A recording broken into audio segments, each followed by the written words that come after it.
Well, it's a real pleasure to be here tonight with this crowd. And this project has a very special place in my heart. Perhaps we're measuring it as we speak. No, this isn't one of the wearables. As it brings together the work that we've been doing in terms of thinking about how relationships impact affect or feeling states and how feeling states might impact relationships. And together it feels like it is the essence of what goes on here at the New School in terms of trying to find some way of integrating various domains of social research with issues around design. One of the first things to say is that what we're really interested in at the Center for Attachment Research specifically, that I co-direct with Howard Steele, who is here this evening, are thinking about the psychological aspects of body representations. We're mainly interested in attachment representations. We do a lot of work looking at intergenerational patterns of attachment.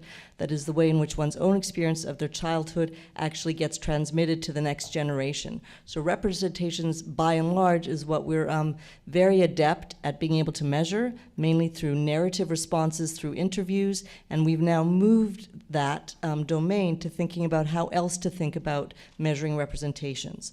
So the ability to recognize and coordinate the self as seen with the self as felt is really what underpins this work.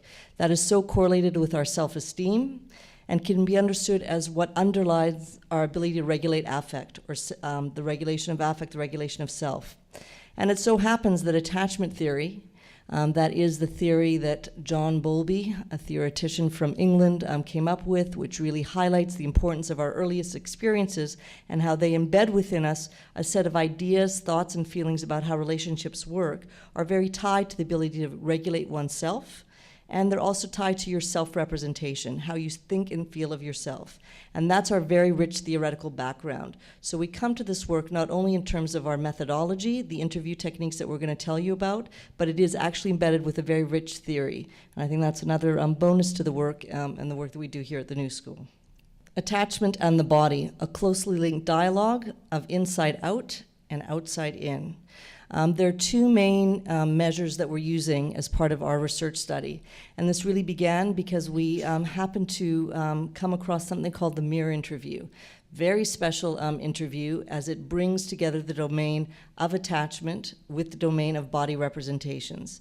It was developed by Paulina Kernberg and Bernadette Bull-Nielsen, who's a colleague of ours in Copenhagen.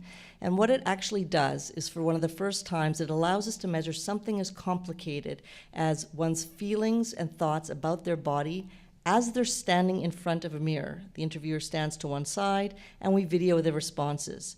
We are both interested not only in the narratives, what they say in relation to the questions that we ask, how they say them, but we're also very interested in the nonverbal manifestations of what they're saying. So we're looking at two different channels at the same time. It's a robust measure. It's been used many hundreds of times. Bernadette uses it mainly with a clinical sample.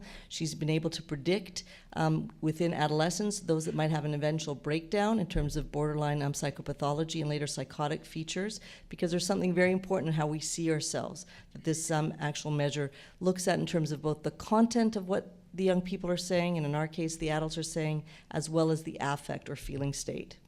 We also use the adult attachment interview, which I will mention just very briefly, which is a very special interview, once again, looking at the narrative responses that individuals make in response to 18 questions about their childhood experiences. And one of the first studies that we did was trying to think about, could we actually capture something as nuanced as a mother's transmission of her own body representations to her daughter, and would attachment have a role in this? We were, this was very new research. We'd never done anything quite like this before. There had been previous research to show things like that actually the degree to which you internalize messages from the media is actually linked to the quality of your relationships with your parents. So those with secure attachment histories who've experienced good enough attachment are less likely to take on especially the pernicious messages that we get from media. So that was some of our starting point. We took a group of mothers and their toddler daughters, and we were actually able to show that, yes, indeed, the mother's own attachment histories that we measured through the adult attachment interview actually mapped on to the way their daughters responded. These were 2-year-olds in front of a mirror. Here again, we're looking at both the baby's behavior that we could measure through our analysis of observations, as well as what the mothers told us about their experiences in front of the mirror and the narratives that they gave in the adult attachment interview. A second study that was conducted by Esther McBurney asked a very important question, and that is, what happens when you're in front of a mirror? What does that actually do to your brain? We don't have fMRIs to go with this, but we have the narrative responses, and it does something. Your ability to reflect on how you're thinking and feeling about yourself is perturbed by looking at yourself in the mirror. So she took 100 undergraduates, half of whom she did this interview in front of the mirror, and half just asked the questions not in front of the mirror. And there's a tremendous influence of what it does to you to be in front of the mirror. The third study was the brainchild really of Hannah Knafo here, one of our gifted Ph.D. students, and what she did was she took those same 2-year-olds that we had studied earlier on, she brought them all back as 6-year-olds, and included then a new set of 6-year-olds, really looking at how does the transmission of body representation from mothers to daughters develop over time, now with this older group, and hopefully we'll be following that up. So just a few words. We don't have much time to go into this mirror interview, but basically we have someone stand in front of the mirror and we ask them questions like, do you like looking at yourself at the mirror? What do you like? What do you like about your body? What do you like about what you're wearing? How do you feel about your body? How did you feel as a teenager? If you lived in a culture where all body shapes and sizes are appreciated and thought attractive and beautiful, how would your life be different? And then we have a rather complex rating coding system that looks at 3 main domains: self-view, affect, and quality of narrative. So here again, we are able through this interview to actually capture the essence of what the person is telling us and showing us in the mirror interview in terms of their self-representation, body esteem, global self-esteem, self-integration, the relationship to that mirror image of themselves, in terms of affect or feeling, hedonic tone, qualities of depression, anxiety, their attitude towards or tone towards the interviewer. How intensely does it hurt to hear this interview? So we're actually picking up something in terms of that quality of what we call countertransference, or what it does to hear those narratives. And then one of the hallmarks of all the work we do is looking at qualities of narrative. The way in which we speak actually indicates a lot about our underlying feeling states and our representations of how we think about ourselves. So we look at aspects of coherence. Does their story hang together? Are there contradictions in the story? Are they telling you one thing in words and showing you something very different in your body? So we need all of this in terms of the contextual features that we can then put together with the physiology so that we understand what that physiology is telling us, alluding to some of what Sabine was saying. One of the things that our work has highlighted over the last 20 years is a capacity for reflective functioning. Can you actually put yourself in someone else's shoes and think about the thoughts, feelings, and intentions they had when your parents thinking about you and the way they parented you? But in relation to some of this work, can the mother think about her child in terms of a reflective capacity? Can she think also about her other relationships? And here we're trying to pick up some of those tenets when we moved on to the study that Hannah's going to talk about now, in terms of when you're wearing some of these wearables, how does that impact how you're thinking and feeling about yourself? Okay, so I'm going to tell you a little bit about this pilot study that we did that incorporated some of the previous research that Miriam just talked about, and our big plans with Sabine to measure both the body representations as they're being expressed in front of the mirror, and then also to look at the effect of the wearable technology on the wearer. So in our pilot study, we had just 10 subjects, both male and female, ranging from ages 19 to age 55. And they were recruited from Craigslist, and this flyer was posted around the new school. Maybe you saw it. So it was sort of a random assortment of people in the community. A pretty simple procedure for this small study. We just gave our participants a demographic questionnaire, just asking about, where they were from, income, education, things like that. And we had them wear this polar heart rate monitor, which was just a good starting point for us, a very simple device. And then we administered the mirror interview, which Miriam just told you about, as well as some supplemental questions that we came up with Sabine that really targeted more specifically the attitudes about wearable technology. So these were those questions that we came up with. What do you know about wearable technology? How do you feel about wearing technology? Does it make you feel better or worse? How comfortable are you? Do you like the look of this device or garment? Is there anything you'd like to change about it? Are you affected by wearing it right now? And remember, they're standing in front of the mirror still while we're asking these questions. Would you choose to continue wearing it? Are there particular situations in which you would want to wear it? And how do you feel about the data from your body being measured? How do you feel about other people seeing it? And how do you think you could personally use this information? So this is after the mirror interview, where we've asked them all these personal questions about how they feel about their bodies and the way they look, and then we're asking more specifically about the impact of this device.